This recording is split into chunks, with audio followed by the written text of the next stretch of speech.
Hello, I'm Lizzie. And I'm Izzy, and we need help.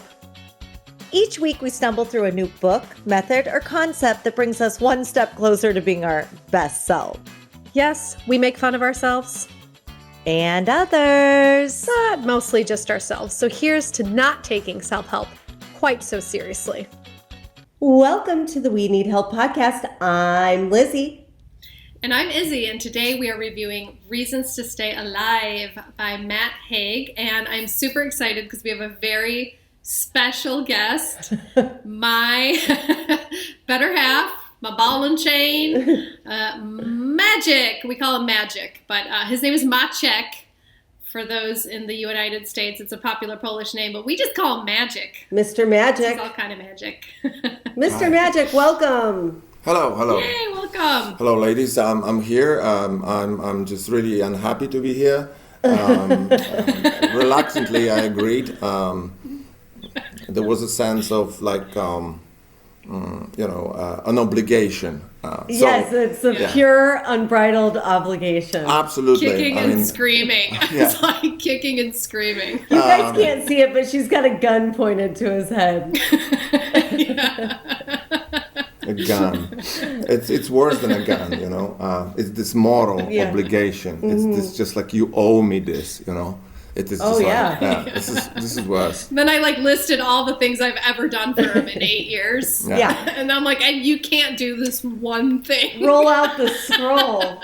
I'm like, hang on, let me grab the scroll from 2017. Hang on, don't you remember that one thing I did for you? Wait, I can't remember it either, but maybe you can. Can you? Because I can't. As you have probably noticed, I have not laughed even once. Okay? Well, that's our major goal, is to make sure nobody laughs during exactly. any of I this. mean, maybe for you it is funny, but for me it is worse than a gun. If someone puts a gun to my head, I still control my thoughts, but that's, this moral obligation, this thing is just getting there, getting straight into the sort of in between amygdala and the prefrontal cortex, and is doing a total damage. Anyway, I'm here. Yeah. Right between G-spot, the amygdala yes. and the main frontal Well, cortex. just so you know, legendary G-spot. Yes. We're faking it. Oh yes. Legendary. Tell me more. Yes. Yeah. You're yes. Interesting. Oh yes. Okay. Okay. You're so smart. All right. So this book, why did we pick this book? We picked this book because... why did we pick this book? Yeah, why did we? Well, I thought of it because it's one of Maciek's favorite self-help books. That's what he's been telling you. And it's not really a self-help book. Yeah. So Maciek, you tell us, Matt Haig a little bit because you have read his other books. What can you tell us about Matt Haig? Well, first of all, I'm not a big fan of help books. To put it mildly, I just don't like them.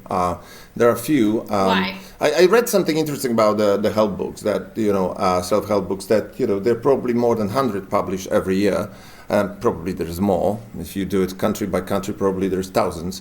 But only one in a decade makes sense and actually is helpful. I was lucky enough that I came across this book a few years ago when it was published, when I still lived in UK, and I fell in love with this book for many reasons we can talk about today. I read other books about Matt Haig. The Humans is my favorite. It's witty, sharp, very imaginative, etc. I will not just kind of compliment him, but it's just marvelous. My sense of humor, and also the Wait! I didn't know that you had a sense of humor. Me neither. No, look, I don't have a sense of humor, okay? It's only for you and for this broadcast. I'm trying to present myself, as a clever, intelligent, interesting person with a sense of humor. Okay. But yes, Matt Haig is an author, and he is known for children's books, but also the books for people of my age and his age, because he's younger than me.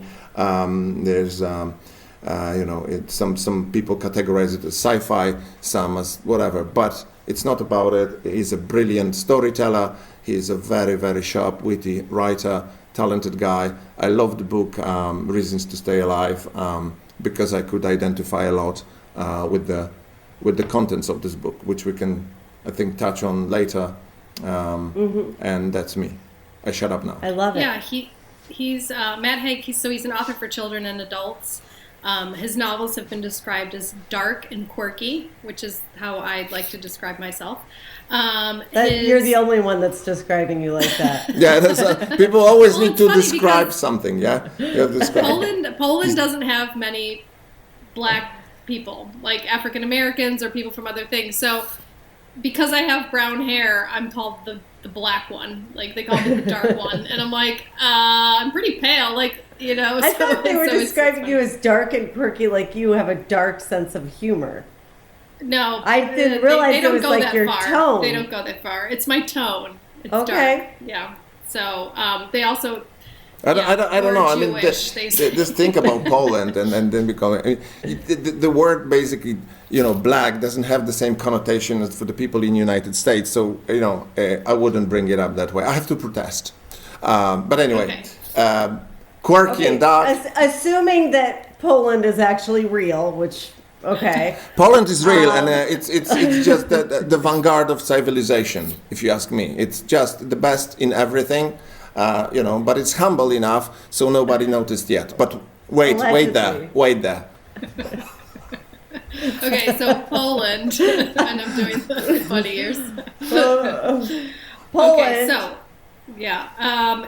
Anyway, Maciek, I think you were listening to his children's book called A Boy Called Christmas, which was made into a movie, which Lizzie loves. Okay, this turned out to be my new favorite Christmas movie, which is hard to do. It is the most spectacular movie, beautiful, and the story is brilliant. I was so excited to hear that, and you can tell it when you're reading the book, because he's a gorgeous writer. He's such a great storyteller, and the way that he describes depression is unlike it's how you feel it. It is the most descriptive way I've ever heard it told. The story told of depression. Yeah, so. And I love the way this book is set up. So just for our listeners, it's basically a memoir of his experience with his depressive episodes and his depression. And it's sort of broken up into 5 parts. Part 1 is called Falling, where he talks about his psychotic break that he had when he was living in Ibiza. Ibiza. Part 2 is Landing, so kind of coming home from Ibiza and living with his parents.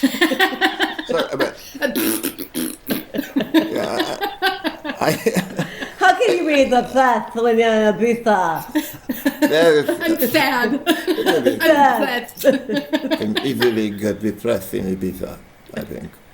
But are you talking about his book Reasons to Stay Alive, or are you still on the Christmas, the boy that was we changed. called? Yeah, exactly. Because I suffer from severe ADHD, and I just noticed that it has nothing to do with that. We're just all over the place. All right, so for our listening audience, we have now moved from talking about this great Christmas movie, the great Christmas movie, and the reasons to stay alive for the boy who was called Christmas. Yes. Right? Okay. And we are talking, Matt Haig is the author. That's the common denominator. He's married to an author. They have 2 children, 1 dog. He's from the UK. He homeschools his children, which is fantastic because Lizzie does that too. That means it's so cool. Could we get 3 sets of forceps for this podcast, please? He still suffers from anxiety, and he identifies as an atheist. And now moving on to how the book is structured, and then we'll get into the content. Please. 5 parts. First part is Falling, depressive episode, Ibiza. Second part is Landing, where he ends up living with his parents and he's trying to come out of the darkness. Third part is Rising, so he's actually now coming out of the darkness. Part 4 is living, and how he's actually back in life. And then part 5 is just being. So sort of the acceptance bit of his depression. So that's how the book is structured. And Maciek, Sorry. Maciek just went off screen like I'm gonna go kill myself. You know what? Forget No, about it's it. just I walked away simply because This is it was. And ridiculous. chapter 55 is Yeah, about. 16. Okay, I'm done with the structure And of the book. furthermore, and to continue on, All thank right, you. so part 1. thank you, Isa, Yes. for that detailed description of this layout. Let's. Anyway, have you guys ever felt, because he talks about his psychotic break in Ibiza where he was just like totally, he described his depression, and this was like the most powerful to me because I did not realize that people with depression felt this bad the way he described it. No, I've just been happy all the days of my life. No, but I like this particular darkness. Oh, yeah. I've never gone that bad. I know you have, Lizzie. Yeah. I did after my child died. I went for 4 months, I went in darkness. Yeah. And I can completely, when he was reading it, you're in a wet bag that you can't get out of. You're in your head. It's scary. You don't know what you're going to do you don't trust yourself. Everybody is still moving about, but you're just there. And it's really scary. And, it's not something people like to talk about because it's terrifying. And it's not sad. It's not gloomy. Yeah. I'm not feeling a little gloom. It's not like seasonal depression. It's literally you can't breathe sometimes. And Yeah. it's really scary. And to hear him describe it, it was like he was describing that time. And for me, it was, everybody's depression is different. He makes that very clear in the book. But like the way he was describing it, it just took me back to that time when I was so lost in my own head and I couldn't get out. I was imprisoned. Yeah, and that's what he talks about that a lot, like, and I love this line, and I'm going to quote it directly from the book. He said, "The weirdest thing about a mind is that you can have the most intense things going on in there, but no one else can see them. Like, people can see that you can't get out of bed, but what's actually going on in the mind, like, because he said, depression is maybe the wrong word, because depression, you just think, Yeah. but he's like, it's actually your brain on fire, which I thought was really an interesting way to describe it. I don't know if it's accepting, like if you're just sitting there trying to accept things or raging against the machine. It feels like both. You're like trying to integrate reality and your perception at the same time, and they don't go together. And it's like, it would be like, it's very scary. It's a very scary darkness. Yeah. Maciek, what did you think of his descriptions of depression And what are we talking about? No, okay. Okay, that's fun. Yeah. Oh. Well, you just made me realize something because you just introduced me and you said that it's one of my favorite books and help books and self-help books, and I just realized something. Why? I'm not a depressive kind. I have moods. I have mood swings. I can feel deeply sad, or I can whatever. I have my challenges. But why did I like this book? Why I fell in love with this book, right? Because I identify with that. I identify with this book with many aspects of he was touching on, and I think it's got something to do with anxiety, with the tension that your brain or chemicals in your brain produce, and to cut a long story short, how to deal with it, because it's a solution-based book. So he says, okay, right. for me, first, it was strikingly authentic, strikingly personal, strikingly brave, honest, and to the point. Me having truly being diagnosed with ADHD, the way the book is structured, short chapters, to the point,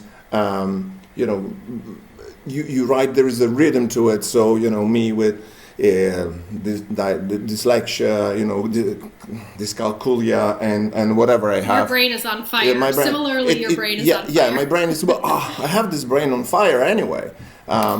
And what you said, it's not necessarily sadness to be depressed. I wouldn't call myself, a depressive or depressed person. I'm not a person that is optimistic either. But this book, the power of this book, it's in simplicity, honesty, and because there is a solution, right? And he says also honestly, look, guys, there is no quick fix, right? And because he also have an opinion about drugs, and also he says very vividly, clearly, this is me, this is my experience. Here what I went. Here it is. Here you got it. This is what I've been through. This is what really happened to me, and this is how I dealt with it. Okay, and this is my opinion. I'm not against anything. This is my account. That's where this power is. He's not going through and he's saying this is my experience, but everyone's experience is different. Exactly. He even said there are 7 billion versions of normal in the world today, and I found that because all of our brains are different, we're all going from our own perspectives and experiences. Yeah, so I think that's it. So it's I find it. You probably, Liz, you're probably the only one person to qualify and talk about this book from the perspective of having or suffering from depression once in your life or twice in your life. I'm probably not qualified, but I just said I did identify this book helped me a lot because I could see that. You can deal with lots of challenges in life, with lots of neurological, challenges. And as you know, probably, that there is a certain comorbidity, that's the word. So, if people suffer from depression, they suffer maybe at the same time with, OCD, and sometimes at the same time with, ADHD, and the same time with something else, right? So I think that's the power of this book. It's not, depression only, right? Yeah. Well, and when I was reading this book, I've been lucky enough to live a very experienced life that I've suffered loss that on huge levels, but I also have the experience of living with someone who suffers with this kind of depression, and I think we're all touched in a way from depression on this level. My mom experienced depression and always has on this level. She would be considered, as one of the things he said, a thin-skinned person, a sensitive person. And it behooves all of us to read this book because you won't make the mistake of going into an interaction with someone who's suffering like this with words like, just kind of get up, fake it till you make it, get going.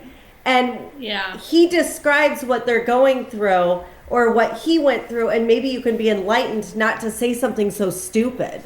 Mm-hmm. Yeah, he had a whole chapter on that, like silly things that people say to people with depression. And then he put, instead of depression, he put another illness in there, like cancer. Cancer. Or it was so good. A broken leg. Just just limp, walk it off. Stuff like that. Yeah, so that was interesting. If you had MS, come on, just get moving. Yes, I think I came in my mind to a certain conclusion. The power of the book, this book, comes from its universality.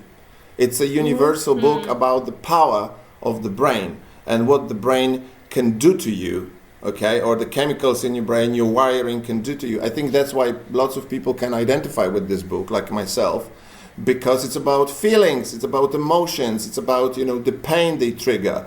And, and here we're talking about a certain condition or two conditions, anxiety and depression, that is debilitating enough to put you out of action, make you a person that cannot get out there. And, when he describes his university experience, his experience in a relationship and generally thing, it all happens to us, on a smaller scale or whatever. So that's why I think it's a good book to kind of get an understanding of people that suffer from depression, but at the same time we can easily identify all these feelings and all this turmoil in ourselves, even if it's not that severe and debilitating. And that's beautiful because it's a first account.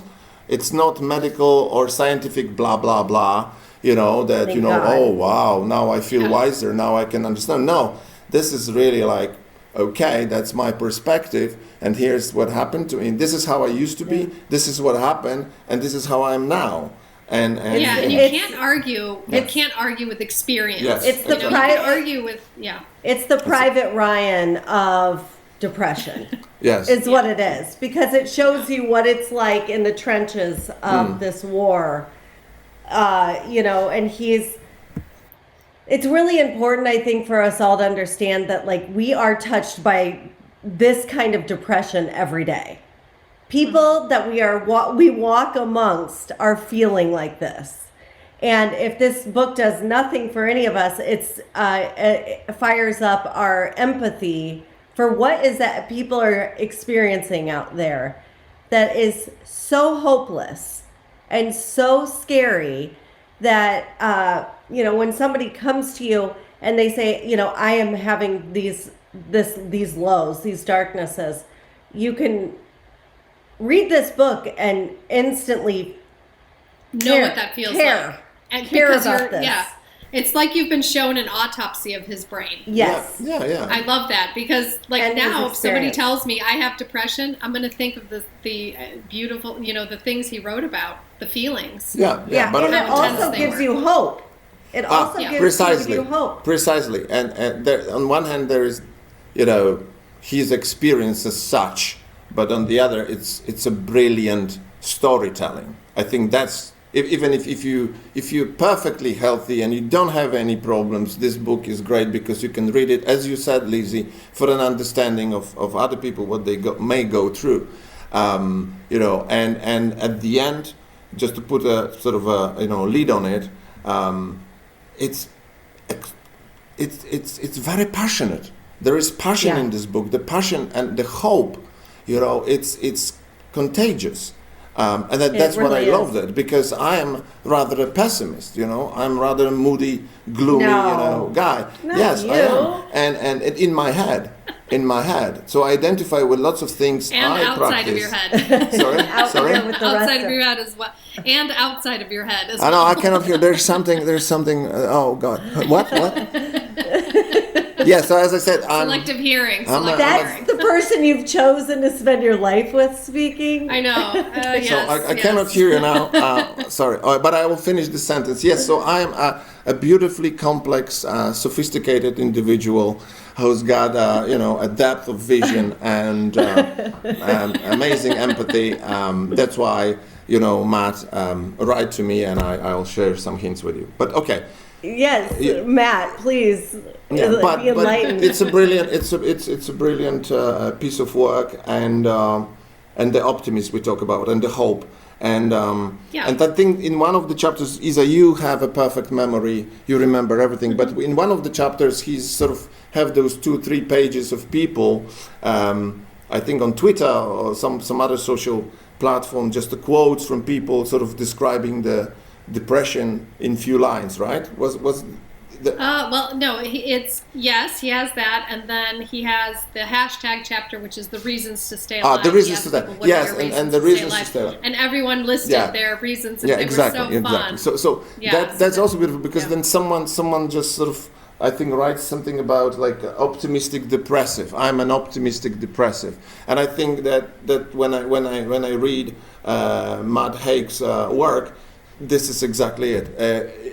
That what I am impressed with, what I am encouraged by, is that against all odds, against everything that life throws at you, you know, your mental challenges and everything, and how debilitating it can be, you know, he's still an optimist. And I would like to be in that mode. Just there's still a reason to be there. So it's just like, okay, I don't need, if I'm depressive, I don't need to be sad, or I'm by default, you know, I can be an optimistic person. But this is, at the end of the day, a disease and condition, you know, and understand that you can be, you know, optimistic, pessimistic, energetic, you know, less energetic, or whatever. You can have all the traits of character. That's exactly what he says. That being depressed doesn't mean necessarily I'm a sad person. Yeah. Right. And he said exactly, which this is one of my favorite lines in the book, you can be a depressive and be happy just as you can be a sober alcoholic. You know, so that's, you know, that's the thing. It's you can be both, you know. So I just really like that. Yeah. There are lots of these things. He's also, I would say that you know, the perspective. The perspective he gives, the perspective he outlines by those short sentences, like this comparison you just quoted. And there is another one that he's talking about that happiness is not good for the world. You know, it's food for thought. It's great. It's a great perspective, you know, to say, okay, if we were all super happy and everything would be perfect, where would we be, right? It's not encouraged by marketing in any way because it's not good for the economy. It's not good. Nobody, especially in my country, is going for a utopian existence with the species. I think we know that. Yeah. Well, I think what he's talking about is like if you're just happy and sitting around, you're not motivated to change anything. Okay, so a lot of great inventions have come out from dissatisfaction. Yeah. you know, like, so we evolve, you know, we move at the speed of pain. Yeah. So, you know, we evolve at the speed of pain. So that's the nature of humans, I think, you know, and he writes in his other books, he refers to that, to humans and the phenomenon of being human.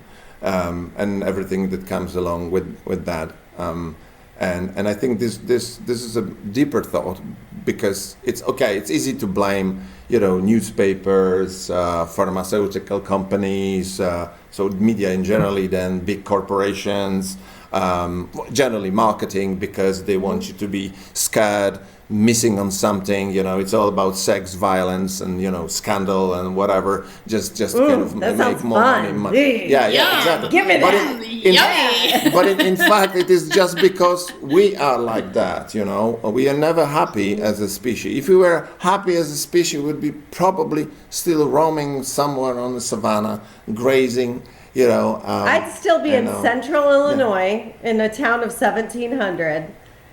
Yeah. You know, I'm so glad I'm dissatisfied with everything. Thank God.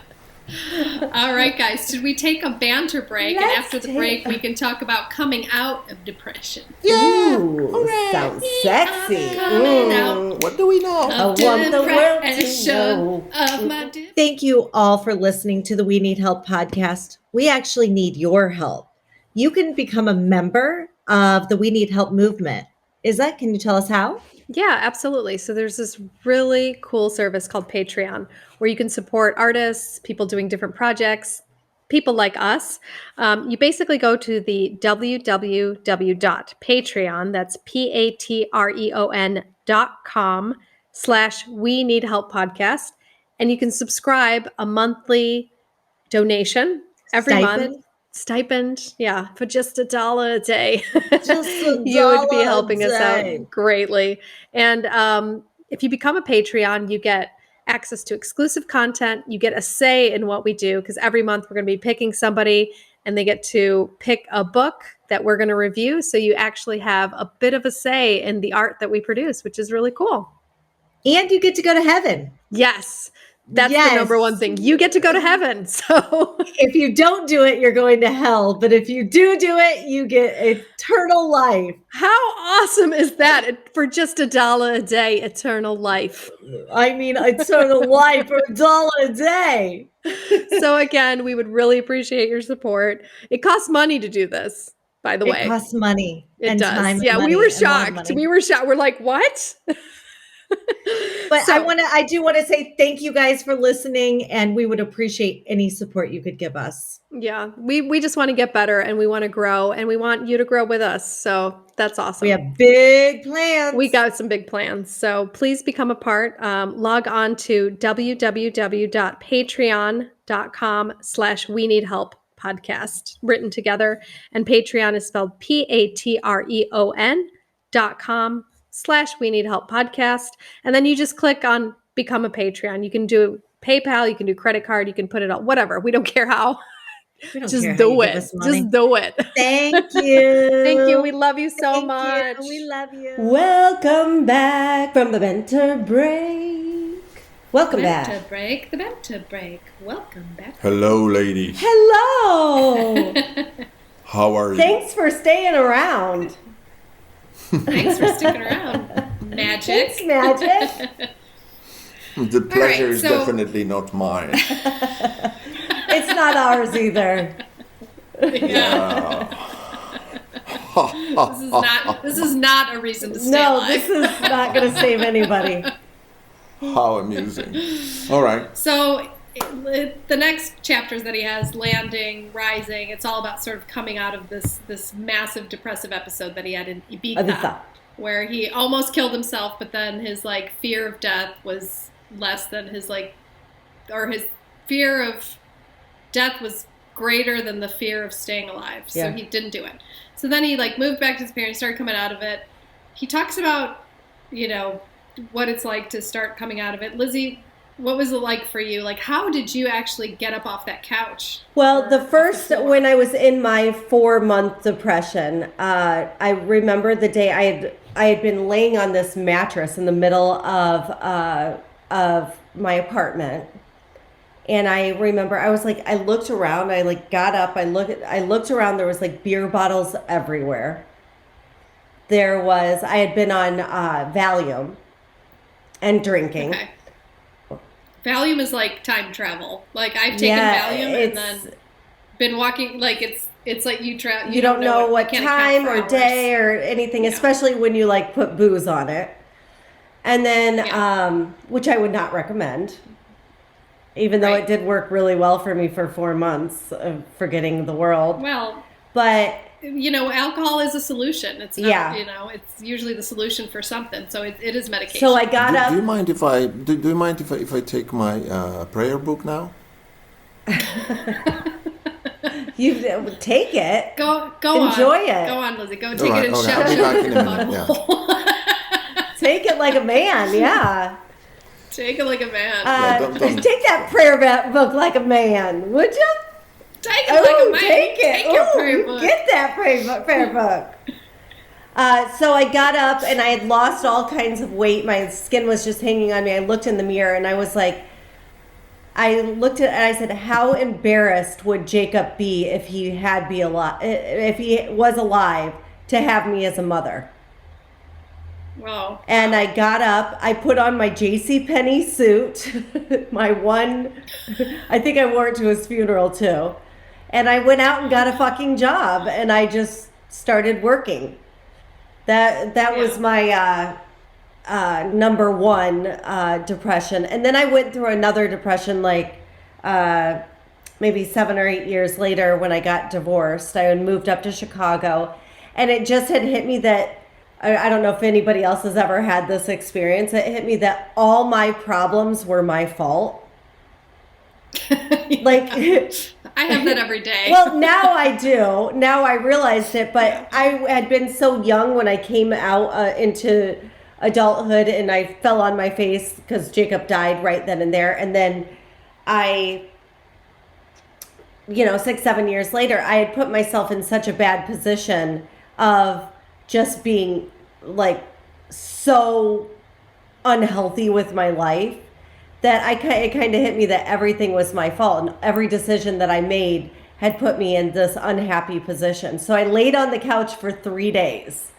I just quit life for 3 days. Yeah. And my dad, who we were from a long line of codependent people, he kept calling me and calling me and calling me and calling me and saying, Lizzie, where are you? Where are you? Where are you? And I couldn't pick up the phone, you guys. I just could not do it. I couldn't answer the phone. Yeah, I've been there. And he left on my voicemail, he said, if you don't pick up the phone, I'm driving up there.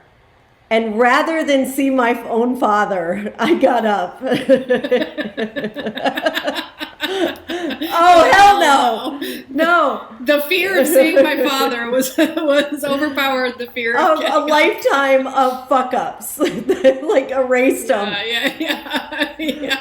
Dad versus lifetime of fuck-ups. You know what? I'm going to get in the shower. And I did get in the shower, and I decided that day that I was going to wash all those fuck-ups down the drain and move on with my life. Like I had to I just got in the driver's seat that day somehow.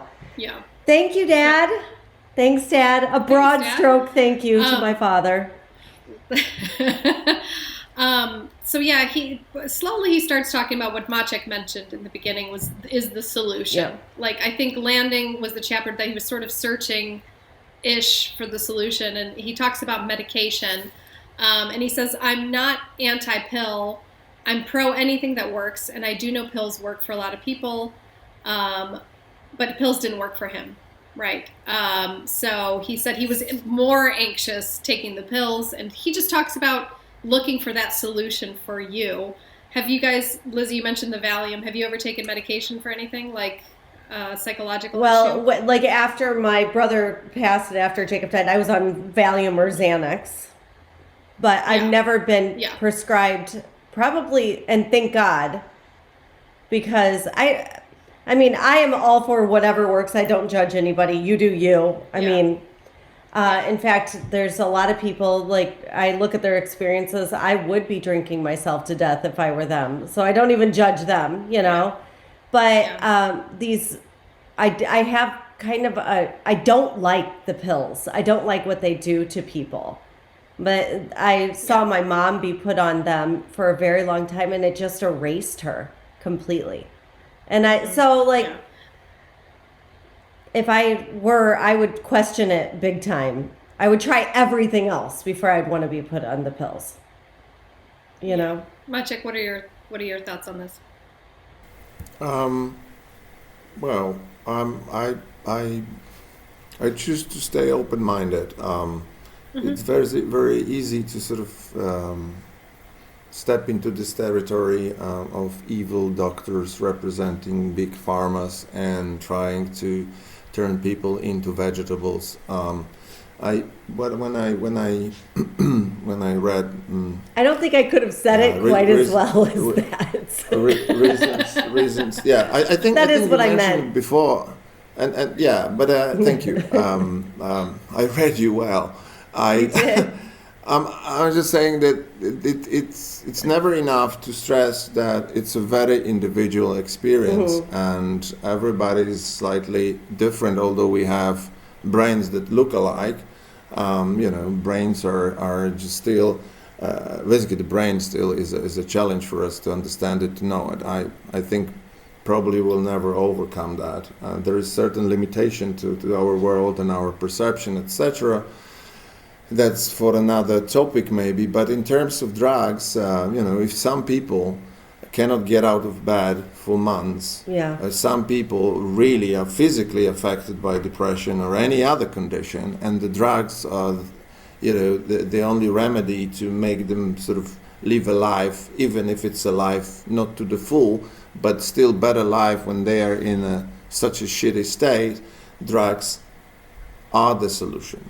I think what Matt is writing about is that he still had, that's my understanding, there was still room to try without drugs. He tried drugs, he tried self-medication, because he drank a lot, he ate certain foods, he did this, and that, and then he came up with his own recovery program, and it worked for him. But it doesn't mean it's going to work for everybody. Do you feel that's my understanding. Do you feel that? I feel, this is just my general, I feel doctors go directly to drugs rather than eating healthy, exercising, doing everything. I feel that they go to that. Is that, what do you think? I think the mistake that is made by medical professionals is that they don't explain that the pill is it's not a cure-all. In addition to the pill, right, you need to do other things. So a lot of people have this misconception, this is going to fix me. I want a quick fix. Yeah.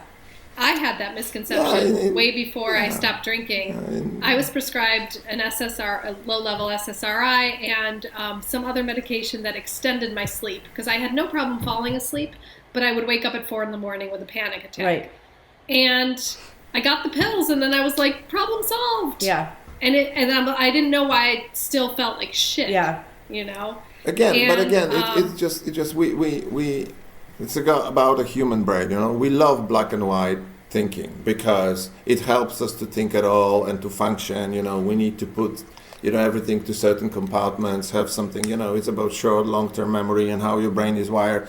Whoever's interested in that. But there is this very simple thing that our brain does that we have to reach quickly an assumption. It's a heuristic sort of approach, by comparison and our knowledge, because we need to move on, from one action to another, whatever. And then there is this slow thinking that, that requires a little bit more effort and time.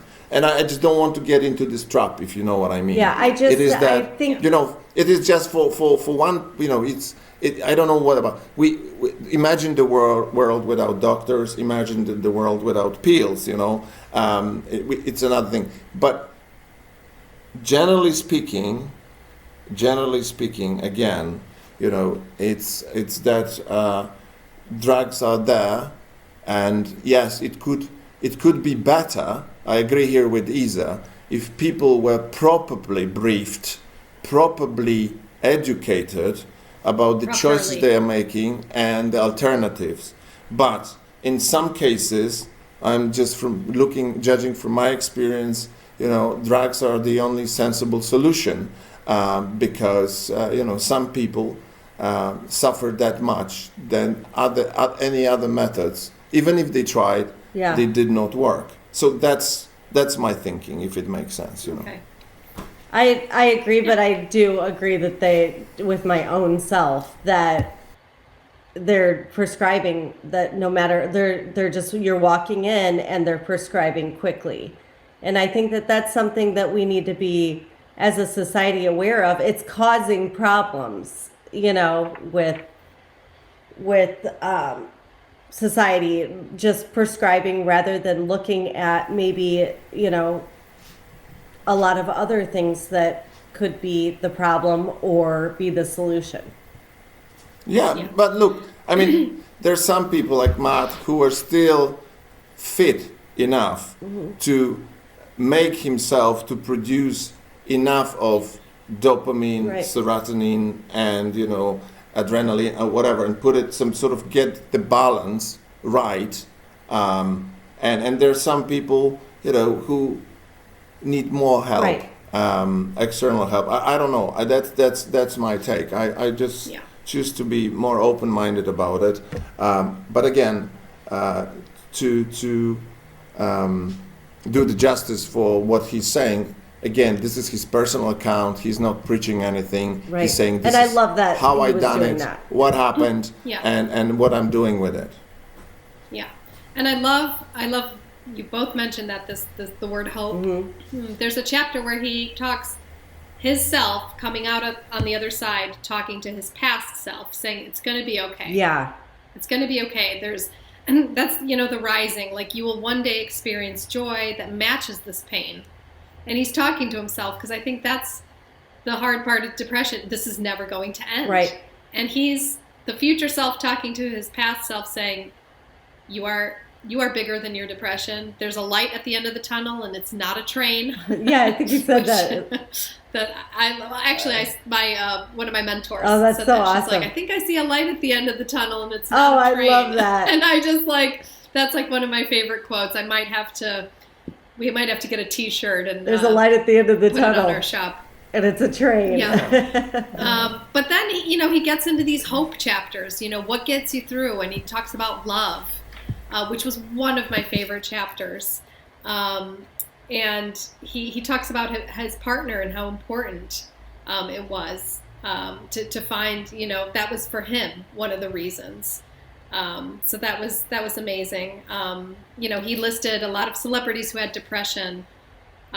He said that depression's smaller than you. He had that hashtag chapter where people were listing the reasons to stay alive, which was it's just such a hopeful book.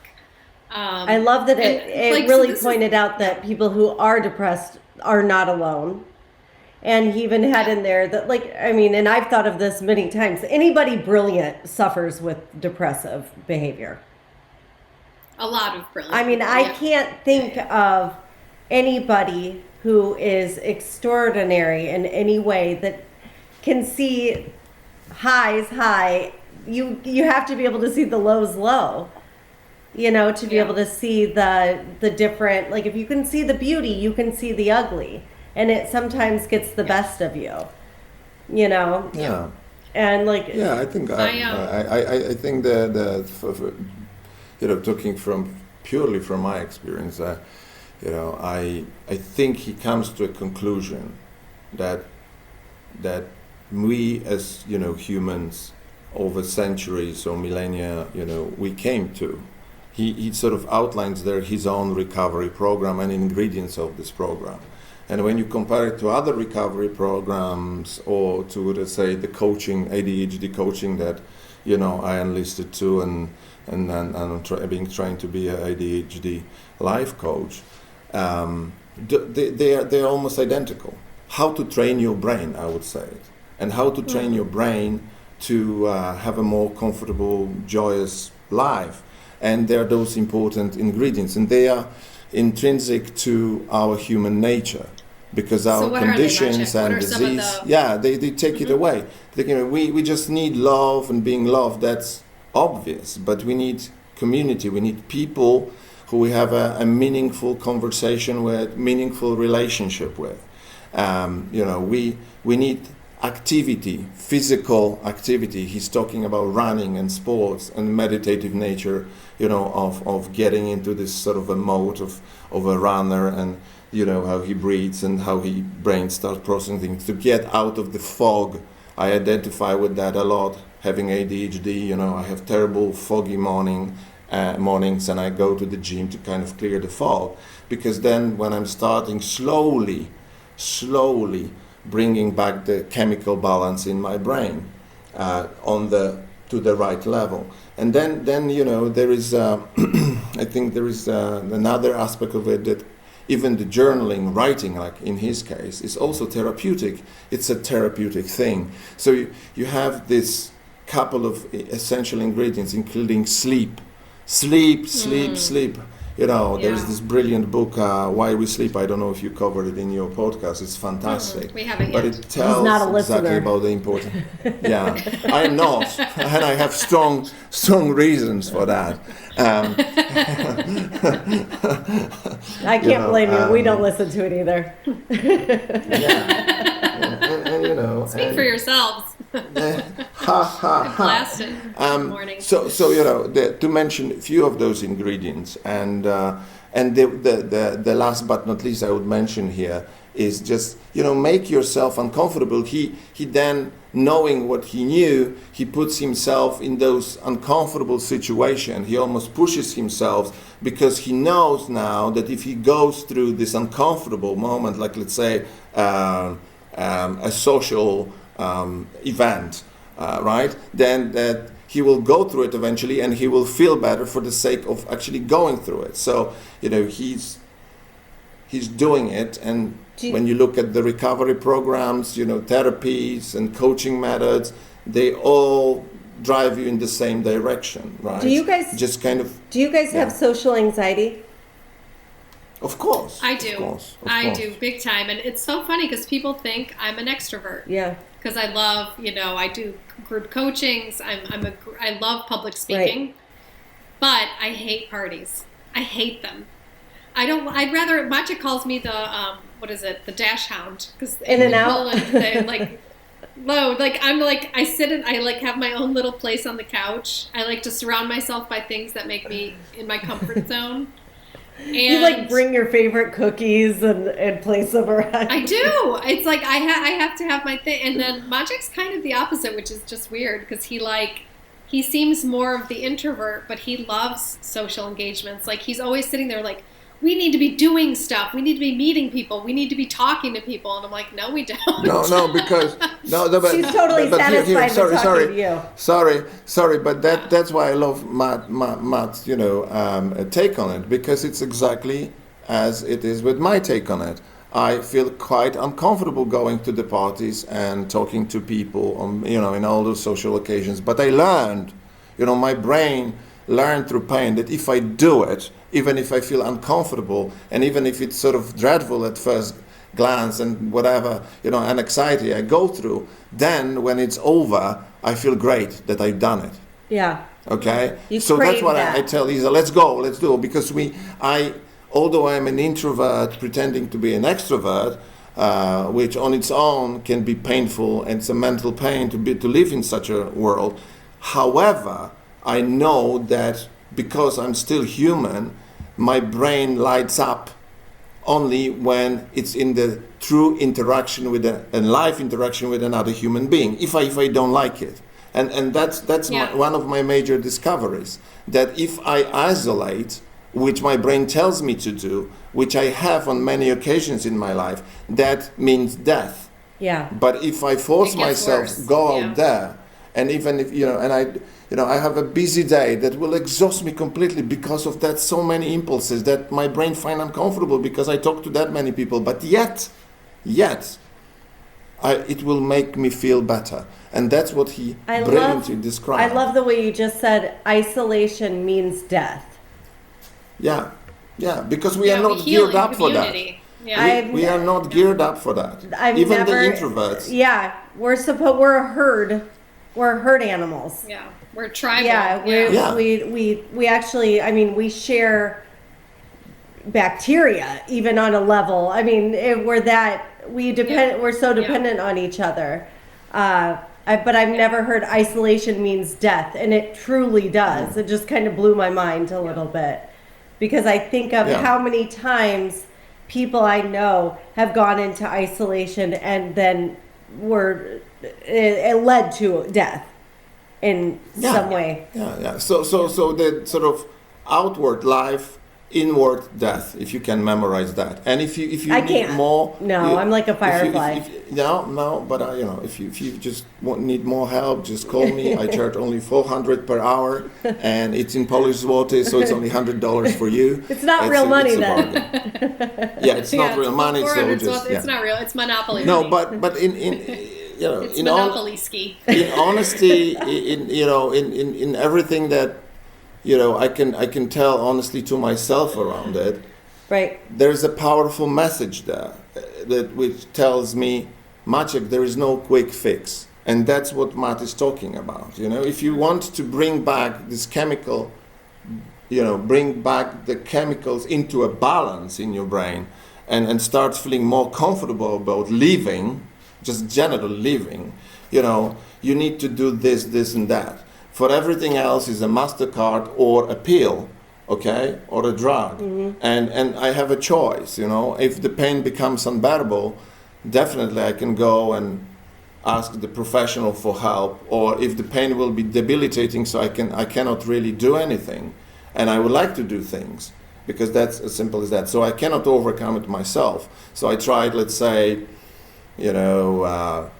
any other methods, so coaching, therapy, self-help books or whatever, and I failed. I would say, okay, it's time to go and talk to a doctor and get a proper prescription.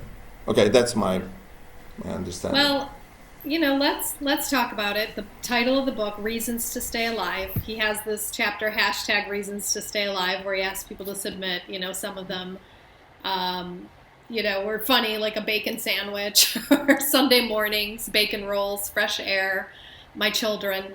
What are some of your reasons? Lizzie, what are some of your reasons to stay alive? Well, I mean, I have, obviously, Scarlett is my number one reason to stay alive.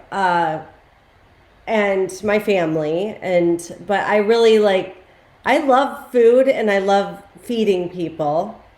That's my jam. I just, food is a reason for me to live. I love it. I have this immense appreciation of food, and it just brings me joy on a level that I don't think it really works for. I don't think everybody else lives for it the way I do. Yeah, you could be sitting in darkness and then be like, goat cheese, foie gras. Just get up. Just automatically get up. I could. All of my memories are linked to food. I don't have a childhood memory that I either had really good food or I didn't have enough food. And it really just, I always link to it. So I've turned I've turned this thing that you need to sustain life into a reason to live. That's interesting. Yeah, I love that. How about you, Maciek? What are some of your hashtag reasons to stay alive? Next question, please. Very personal and to irritate me. Yes, Isabella. I'm just put on the spot here. I'm just like, okay, what else? Of course, it's Isabella. Of course, it's her. It's Cookie. Cookie. Yeah. Cookie is. Cookie's not happy with Isa, so you got to stay around. Well, I like that we talk about it. Because it's this another vital ingredient. That it's good to have a once a day or once a week a gratitude list done, or the list with reasons to stay alive, because it's another way of training your brain, reminding your brain. And he's doing it, I think, deliberately, to see, okay, look, list those things, because your brain is telling you there are no reasons to stay alive, but actually there are plenty of, just list them.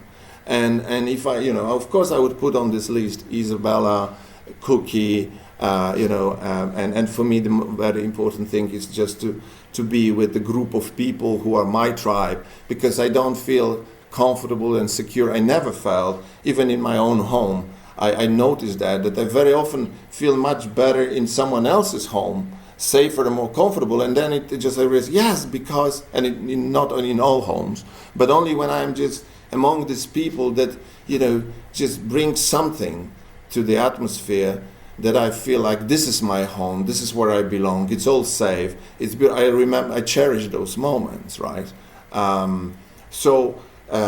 There's probably many more reasons. I like what you said, as I like to work gratitude. That's kind of like my jam. Yeah. And I like that, you can go throughout the whole day, and when every time you see something lovely or beautiful or interesting or whatever it is, you could say, well, there's a reason for me to live. There's a reason to live. There's all throughout the day, you can make drop little breadcrumbs. There's a reason to live. There's a reason to live. And I think that's a great practice. Yeah, it is a great practice, and it's all interconnected, and it's connected to this. The happiness is not good for the world, in a sense that we would stop ourselves from developing, etc., because we are just we have this thirst for more. It's never enough, and in some cases it becomes deadly for some people, but generally it is in our DNA. Having said that, if I am able to have, if I force myself to have a meaningful connection with other people, if I talk to these people, so we have an honest, open conversations that we can be ourselves, then I learn I learned to my astonishment, that my life is not different than the other people's life. And actually, in many areas, I have reasons to stay alive because I can be grateful for. I could be grateful for having a roof over my head, running water, being in a happy relationship, having a dog, having This is one like, living who's power. happy? Yeah, but list those things. Because maybe the chocolate will not make me happy, and this is not the reason for me to stay alive. Maybe it's my grandiosity because I was made to actually, to do bigger things, more profound things. So fuck chocolate, fuck those small things. But, when I'm grounded, I can just look at the world around and start listing actually so-called blessings and gratitude. But also, these are the things that are good reasons to stay alive, Yes. right? Yeah. So that's me. Oh, good. I love it. I love it. Okay. I love the breadcrumbs of reasons to live throughout the day. It's just, Yeah.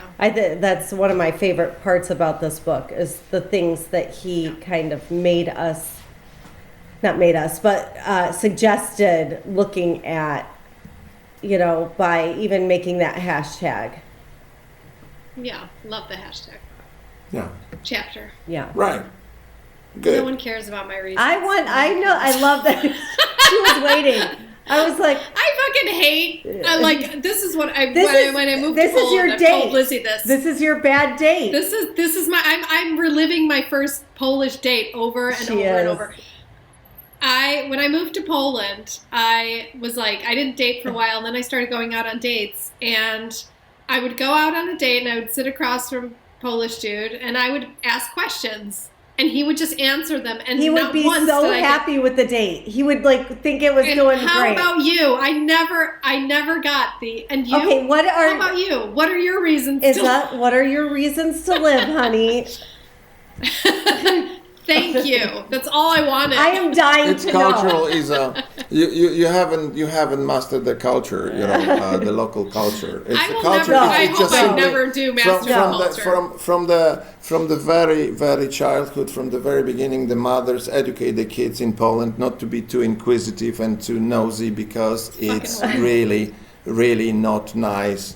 It's bad manners. Well, and That's and why. I think it's But more like this. having- Nobody gives a shit about you, so don't Yeah, but that's your sort of that's your culture and that's how you look at it. I'm not saying It's not which my one is culture. better. Oh, no, it's which was. But Isa, also, my culture. I didn't ask you because you seem to be the host. You seem to be in the lead. So I was expecting But the now host it's needs your love turn, too. and now you're gonna tell us. Well, finally, I woke up this morning and I was like, "Oh, today's the day. I get to find out why Isa lives." That's Come your on. reason. That was my reason Come to on, give live. us your reasons. Give us your reasons. Give it. We want it. Now I don't want Oh, to. shit. No, I think my number one reason always, and whenever I've been in darkness, it's always been what's next. I'm really excited about what's next. Like Isa lives because Yeah. she has FOMO. of the future. Yeah. So, obviously family, Maciek, Cookie, Lizzie, this podcast is a huge reason, but also this, my life has completely turned around in matters of days, often. Yeah, So in a moment. that's a reason for me, in a moment. So I'm always excited about what's next. So This that's my is reason. what my brain will never comprehend. I'm just I'm amazed because we are so different. For me, this is the most scary part of life. What is around the corner? What's next? I'm like, oh God, Russians are coming again. Germans. Fuck, we are on the Central Eastern European plane. Fuck off. Stop. I'm not interested. I'm coming back. I'm coming back. I'm good now. And I'm like, hey, the Russians are coming. New friends. Yeah. All right, guys, let's wrap this God. up. What is your takeaway from this book? What are you taking away from this book? I'm taking those breadcrumbs and I'm gonna stamp reasons to live throughout my entire day. I love that. All right. Yeah. Maciek, what are you taking out? What have you taken out of this book? What is that? What is that? God dang What? it. Now when I'm about to deliver this brilliant I'm so line. sorry. Oh God, I want to kill myself. Yeah, I want to kill like you myself were. right now. Don't do it. Oh, Right. Think of the coffee, breadcrumbs. reason to live. Hashtag reason to live. It's to hear All right. Maciek's. Okay. All right. Take Bye. Yeah, No, Maciek, look, what are you taking away from this book? the same thing, the breadcrumbs, but I would take it a step further. I would put course those you would. breadcrumbs into, because You're you. because my brain is just so big, so vast. It hurts. It's so huge and deep Gotta and go big to the and bathroom. girthy. Sorry, because now I need to come. I need to finish this thought because otherwise it's gonna just sort of walk Okay, away, finish the run thought. away. Take these fucking breadcrumbs, turn them into your own self program. This is it. Because if you take Matt's book and you will strip it off of those old beautiful prose and examples and only focus on solution and took all these breadcrumbs and put them into a list, you would have his self-recovery program. So I would say each of us can have one. I can have it. one. It's about the recipe, your own recipe. Just, I would say, Maciek, find courage, energy, fight your procrastination, and have your own recovery program. List love it, it. put it down, experiment, see what works, what doesn't, but move on. And finally, you will get with your own recipe for better life, better living. Let's say the fear and anxiety, they will never disappear because they are inherent. They are what we are. We got to have them to survive. We are equipped with that, but we can put it into a balance. That's what this book tells me. That's what I would take from it. I just need to put some work there to work out my own recipe and stick to it, stick to this instruction, and then it's gonna work. But it's gonna take time. It's not a quick fix. We only learn through making mistakes. That's exactly how the world works. We would not have brilliant aeroplanes today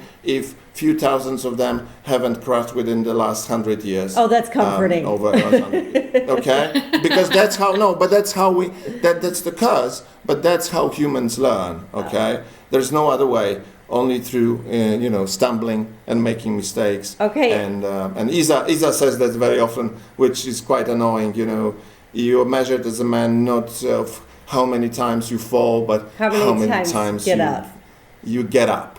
Thank you. Fall down 7, get Is that what are you? I know, what are you taking away from the book?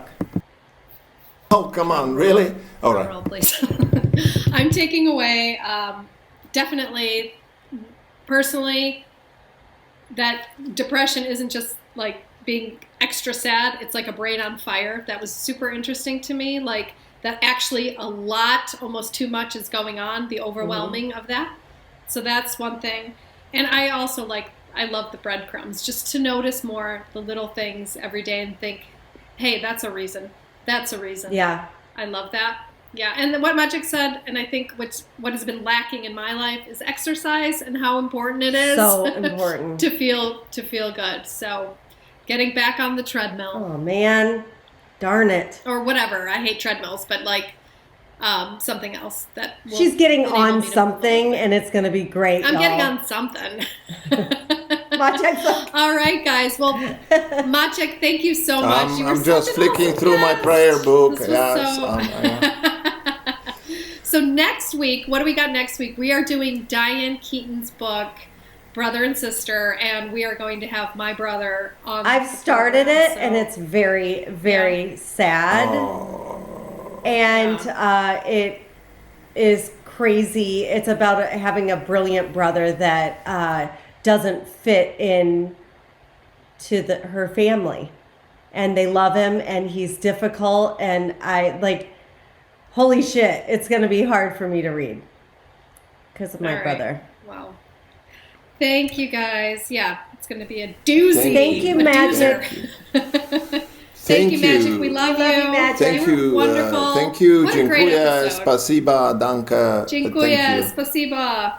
Yeah, danke. Merci. Thank you again. Merci. And Merci, grazie. Au revoir, au revoir, au revoir. Ciao. Thank you so much for spending your time with us. Rate and follow us if you like us. If you don't, please don't. And come visit us at www.theweneedhelppodcast.com.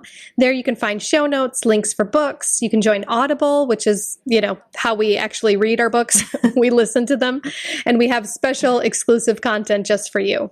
Also, feel free to subscribe to our Patreon account. That's where you can support us financially because we need it. And it can be anywhere from $1 to $100 billion a month, whatever you can afford.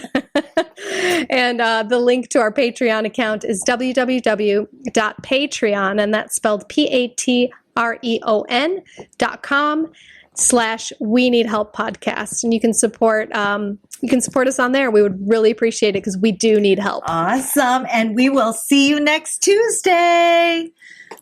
See you next Tuesday. Thanks, Bye. loves. Bye.